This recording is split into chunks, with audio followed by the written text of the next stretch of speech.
Hi folks, and welcome to A&P with Dr. O. We can go ahead now and focus on the histology of the stomach. We mentioned in our video discussing the histology of the esophagus that one way you can tell these two organs apart underneath the microscope is when you look at the epithelium in the mucosa. Stratified squamous epithelium is the epithelium in the mucosa of the esophagus.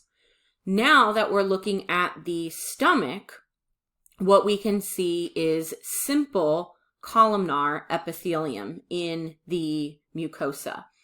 If we go over here where it's a little bit more blown up, we can see those rectangular or column-shaped cells in a single line, a single layer. That's how we get that term simple, and they're column shaped. There's our simple columnar epithelium. And we can see the epithelium down here as well. Here's our free surface or apical space.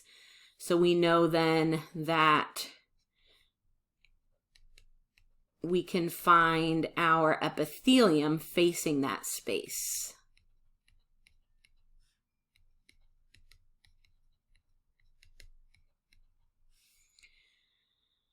That is going to be part of the mucosa.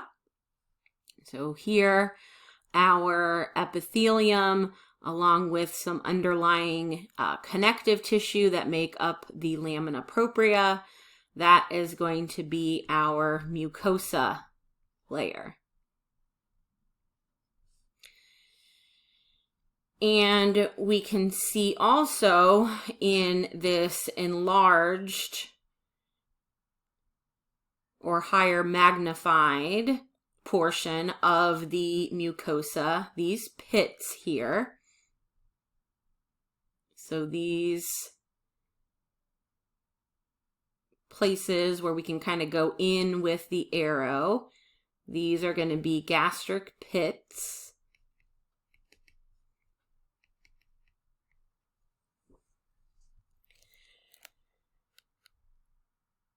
And then the gastric pits are going to communicate with several gastric glands, which we're going to talk a lot more about when we talk about the stomach in lecture. And you can see the gastric glands in the lamina propria. So our gastric glands, we can go ahead and see them here.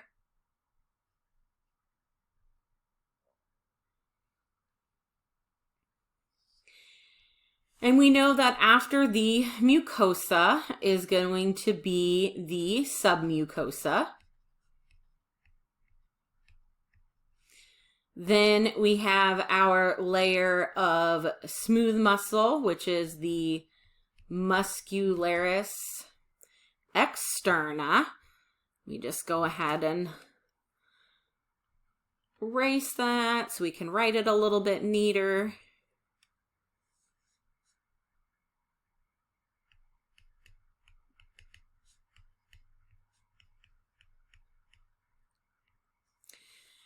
And now that we are talking about the stomach,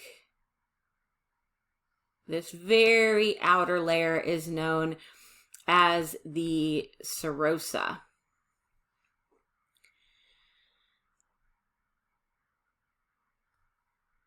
And then let's see, we can also note that in our muscularis externa, that's going to be made up of smooth muscle. So we can write that on that smooth muscle there.